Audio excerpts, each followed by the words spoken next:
এটা একটা মানে অ্যাকচুয়ালি অনেক দিন ধরে ভাবছিলাম যে আসবো, এতদিন সুযোগ হয়নি এবং আজকেই দিনটা আমরা নিয়েছিলাম যে আজকেই আমরা যাব।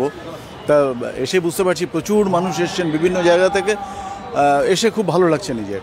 সর্বোপরি ধন্যবাদ জানাই আমাদের মাননীয় মুখ্যমন্ত্রীকে, আমাদের এত সুন্দর মন্দির প্রতিষ্ঠা করে দিয়েছেন।